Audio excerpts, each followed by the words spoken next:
Hoy nos acompañan 3 fondos de inversión internacionales y además especializados en el sector agroalimentario. Y además me parece importante enfatizar que en esta edición de F-Talks participan fondos de capital riesgo con unos activos bajo gestión de más de 2.000 millones de euros. Esto son 2 elementos absolutamente claves y positivos para el sector agroalimentario. Y con esto, I would like to welcome our next roundtable, moderated by María Escartí, Director of Investing Valencia, to discover what the global investors today are looking for. Thank you very much, and welcome to the speakers.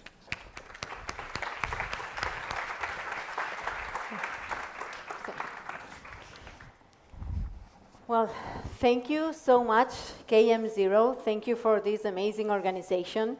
It's incredible, and congrats to KM0 for 5 years already here in Valencia organizing this amazing event about food and innovation. And welcome everyone to Valencia, and thank you for being this afternoon here with us in this roundtable.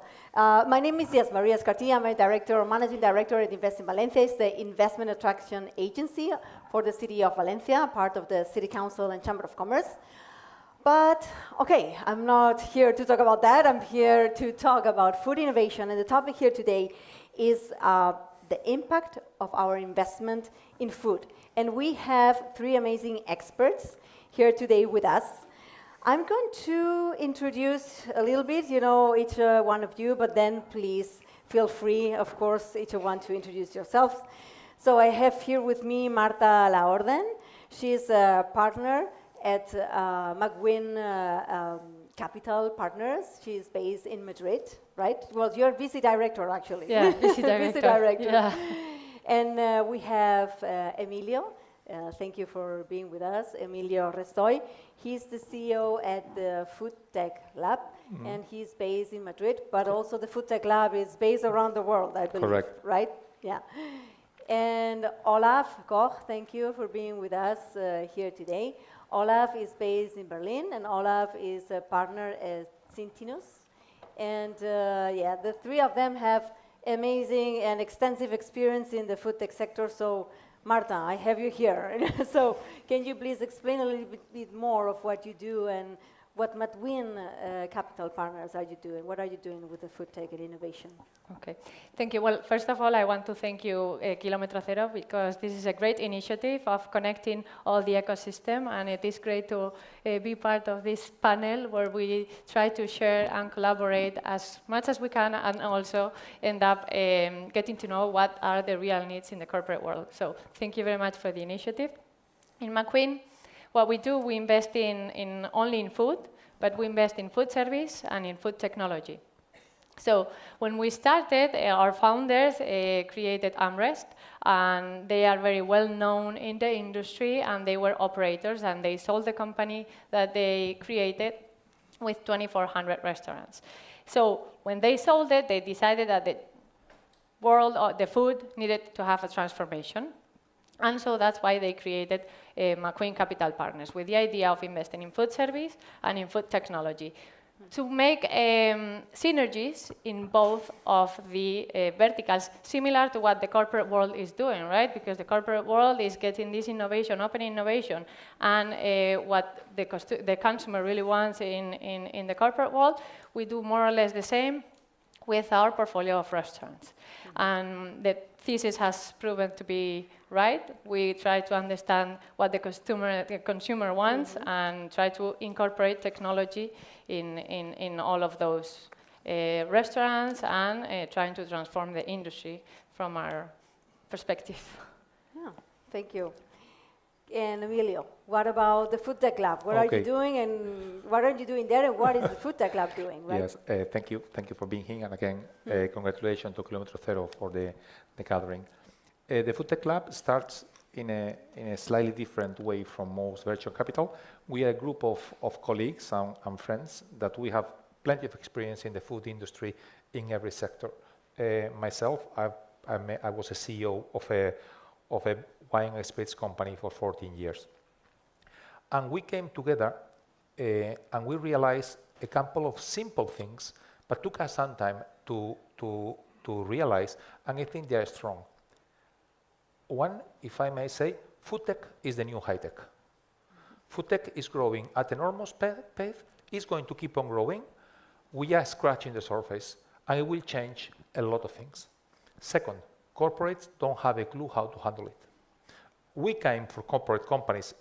Some of our partners and friends have managed multi-billion-dollar companies.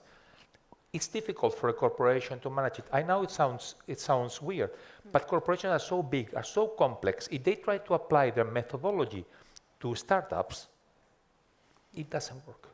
So you have to see a different way of treating.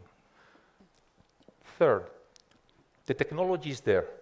There are brilliant people with phenomenal ideas. I'm sure among the audience there are great creators, but they need to have a business plan that supports it, and the business plan has to be down to earth. And how do we see ourselves? We see ourselves as a bridge, if I may say. Bridging this need for startups to have a partner and to create a business plan and to meet the clients, because many are business to business, you are developing technology, and also for the corporations to know the technologies that are out there and to speed up their growth. If this bridge can be done among these two worlds, that they're getting together with time, we think we can unlock a lot. And coupled to that, there's one thing. Spain is uniquely well positioned to do that for one simple reason. Spain is number 1 or number 2 on basically everything related to food in Europe, because that's our structure. If we can capitalize and bring the technology, be from Spain, be from wherever. One of the things, this is global. The technology comes from wherever it comes, and we can channel it to the corporate, to the producers, and they are willing to accept innovation. I think there's a huge competitive advantage, and this is basically what we try to do. No, yeah, not a small task. Thank you, Emilio. And Olaf, yeah, what about ZINTINUS and yourself? Tell us more about ZINTINUS. Yeah, well, not a big surprise. We are also a food tech fund. We solely invest in new food in the spaces of all protein, functional food, food loss prevention. We're based in Berlin, Germany, and Boulder, Colorado in the US. We are quite a diverse team with very different set of experiences. My personal motivation for this has come over the years. I used to work at Metro. I did run Metro AG for 9 years as CEO. And during that time, I had the privilege to learn a lot about the diversity of food, the fantastic passion people have, the quality of food. But I also had access, particularly through the Consumer Goods Forum with Ian Cook and myself chairing it for 2 years, to learn about the problems of the industry and the fact that we are running to a system which can break, and we cannot accept that as human mankind, and we cannot accept it as individuals. So when I left Metro, my plan was clear. I wanted to set up a fund quite similar to what you guys say in investing significant money into innovation, but making sure that we can help people to make the right choices. When they enter the space, sometimes they have fantastic ideas, and sometimes they have no idea about the complexity of the food sector, which is quite complex. Mm-hmm. So with that, we try to have a positive impact. We'll see how positive that's going to turn out to be, but that's what we do. Well, we're going to find out, right? The big impact that you have, right, in the food industry yourself with your investments. We're going to talk about that. And thank you all. And the fact that you're talking about your background in Metro, right, or Macro, more known here in Macro in Spain, gives me, some material, to the next questions. And I will start with you, Olaf. But I'm going to throw out here a few data about the industry. And according to Statista and Futuristic, by the way, amazing publication by KM0, the food industry is more than $9 trillion US dollars. And we all know that a lot of gas emissions are linked to the food industry. We all know that the food industry, and I'm gonna say a little bit of negative things, but here you are there to make an impact and have the positive note here at the end. Of course, 40% of the global population is overweight, and 40% of what is produced is wasted. And we know there's still a lot of food insecurity. More than 800 million still go hungry every day. But, so what can we do with our investments to have a positive impact on all of this? And with that, let's start with Olaf. So you were one of the big fishes, right, in the pond. I mean, Metro, and now you are making your impact with ZINTINUS. So how you now from ZINTINUS, how are you making an impact, through your investments? Yeah, well, number one, I think that we can make an impact by hopefully making the right choices to support those companies that will help us on the transition to a more sustainable and healthier food system. I think it was mentioned earlier today that there is a strong trend that innovation is happening more and more outside of the large companies, and you mentioned that as well. And we have seen that over the years at Metro. We had accelerators since 2015, and we've been backing startups for a long period of time. So how can we have impact? We can have impact in getting companies that today might be at 2 million sales and might facing issues they cannot resolve because they don't have financial means, and they might actually run into pitfalls they could avoid if they talk to people who know the industry. So our pledge is we want to help you to get from 2 million to 50, to 100, to 150 million, and make sure that this is going to become a mainstream product. That is our ambition. And I would say the jury's out, but the likelihood that this will succeed, I would call is very high for 3 reasons. One is the consumer. You guys are changing, and the preferences are going to the innovation. There's no question about that in the United States and in Europe. Despite inflation, by the way, a lot of the stuff is still growing despite inflation. Secondly, we are running into a protein crisis in Asia. In a few years, we'll not be able to feed the people with protein from livestock. So you need alternatives. So there will be governmental effort to make sure that food security is going to work out. And then if you look at that and you say, well, now I become desperate because how can we resolve that? There is no lack of innovation. There's no lack of science. We heard that throughout the whole day, yesterday and today. The only question is, can we turn that into something real? Can we turn that promise into reality? And that I'm not just optimistic, I'm 100% convinced it's going to happen. Yeah. Thank you. Yeah. Good. So, and by the way, you can comment as well. Okay, all the the speakers here. So, Emilio, yeah. Now let's talk about where the money should be going, I mean, in your opinion, right? And let's talk about also how can we differentiate, for example, a very flashy trend in investment for the one that is really needed in the industry. So in your opinion, where, should the money be going to? The money in the food tech is very, very, very wide. You have from the need of protein, and then you have a functional food, which is today what yesterday was pharma. So there is a blend between pharma and food, and then on the other side you have recycling, how you can recycle and have a circular economy, and everything. I think trends come and go, and if you see the, sorry to go back again to the high tech, you have to see high tech went by bubbles and went by fashions. I think the food tech is not yet there, but will have its go. I would say that the smart thing is to have the technology and the science, but there's no lack of science. I completely agree with you. Technology is there, there are brilliant people. It's the business plan that supports it that will make a difference. We strongly believe so. And a business plan that aligns with the needs of the consumers, but also the industry. We talk about the 9 trillion industry. Imagine the legacy. Yes. Try to move this legacy. First, understand it, then tweak it, and then you can disrupt it. But if you don't understand it. So for me, the smart money, companies with a great technology, perhaps not the smartest technology in the world, that can be scaled, because you have to scale up. Things are lab scale, and then you have to feed protein, and then you have to make it 80,000 ton per year production plant. That's a world apart. So for me, it's a technology that can be scaled up in a business plan that understands that and understands the economic needs of it. Then you can be disruptive. But normally, to be truly disruptive, the economies of scale and the time and the understanding of what you are going to be disruptive with is fundamental. Yeah. No, very good point. And I mean, innovators have you, and I mean the three of you as these kind of mentors and helping them to also have, the innovators that have these ideas, right? And you're helping them, bringing them all these ideas to the ground, as you were saying, right? Or with a business plan, so to say, a little bit, yeah? There's one thing, is I don't know, I don't want to call it smart money. I'm just saying, trying to be active and try to build things together. Companies like ours do not only bring money. Perhaps money is the least important thing. We bring the network and expertise, and sometimes by doing the due diligence and say, I want to work with you, we are giving them a great go. Yeah, perfect, perfect. Thank you.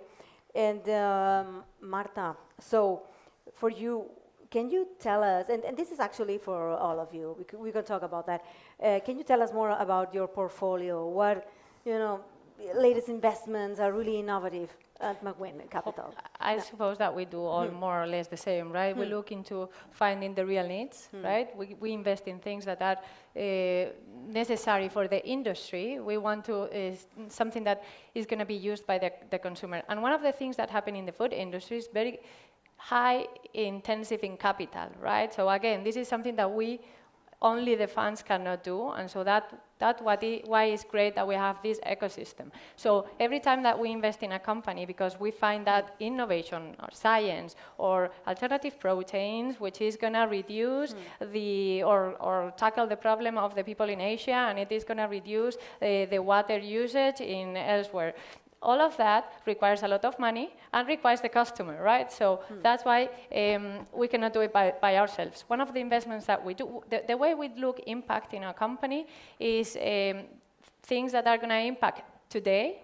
So we can invest, for example, in sustainable packaging. It is very clear that all the companies need to find this sustainable packaging. Its regulations are towards changing all the plastic. So that's one of the things that we look when we invest, impact that we can make today. And also, given that we're a fund and that we can think long term and that we can be a little bit more innovative than the companies in the corporates, we look to companies that can make the impact in the future. So we, for example, invested in cell-cultured meat. This is something that today is not in the market. Well, it is in the market in the United States. It's not to the mass market, but hopefully at some point it will come to the mass market. There are so many challenges that need to be solved. Educational first on the consumer, regulatory.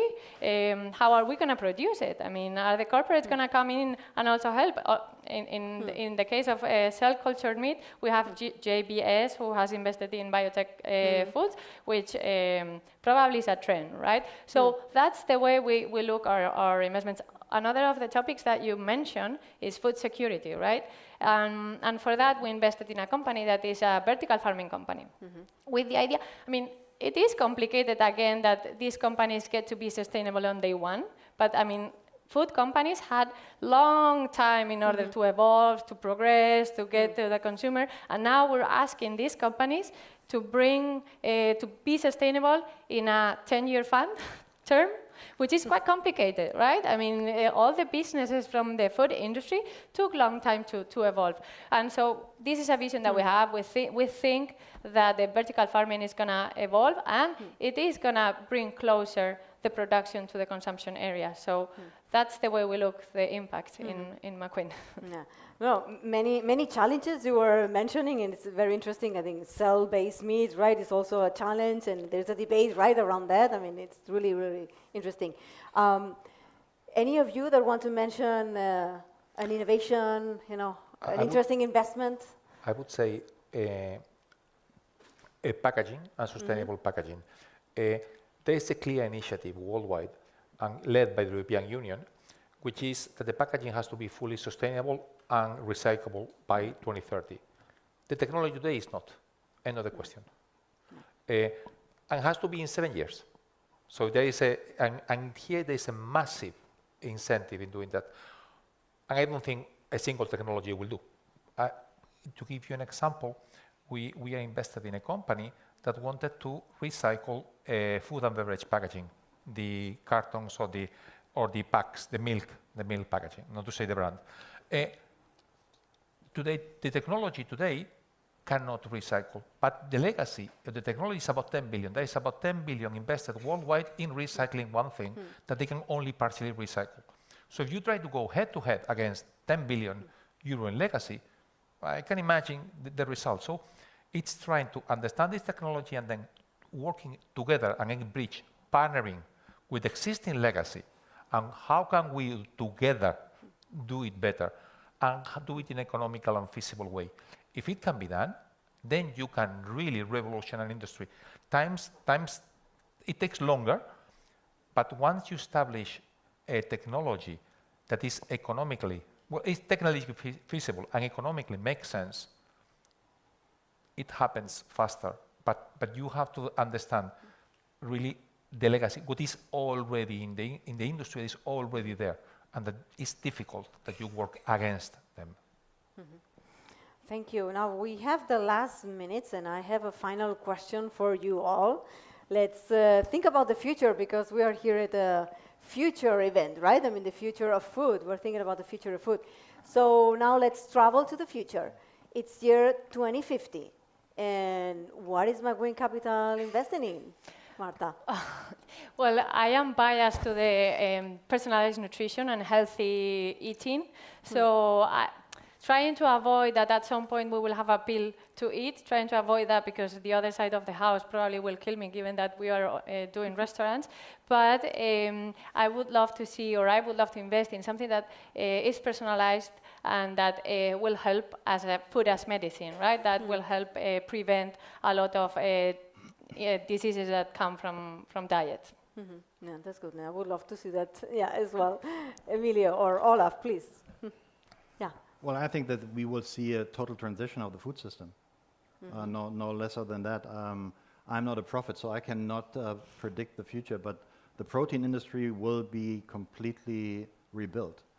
And the investments we have done so far in all protein are very encouraging. So you see the plant-based dairy milk advancing at speed of light in quality. We invested in Mighty. They have a protected fermentation process that gives you the silkiness of milk, which is fantastic. It's mind-boggling. Now, the plant-based milk is done with fermented plants, added water. So why do you add water? Why don't you send powder to people and you have packaging that you save and you can send directly to the homes? Simple innovation, not a lot of science. And that's Blue Farm. That's an investment we made. While we look into the protein space, we see that the base fermentation that we had in the world for hundreds of years has not been exploited to the level that we should. And I, conscious of time, will not bore you too much, but taking mycelium, the root of a mushroom, and grow the mushroom, which grows in 30 times faster than any crop, turn that into an ingredient for analog meat, seafood, or other stuff, from my point of view, is going to be one of the solutions that you will see that eventually will replace some other large-scale protein suppliers. Good. Interesting. And Emilio, final innovation. I would say year 2050. on one thing, the personalized food as medicine. Medicine is all getting about preemptive medicine. I think food will become, there will be a mixture, they will blur the difference between pharma and food in many things are going to be one. Second, everything will be circular. Everything will be recycled simply because there is not enough raw materials on anything. What you commented is get rid of the pack if you can via powder. And all these things will happen. And third, protein. At the end, if we are going to be 10 billion people, there is simply no food enough.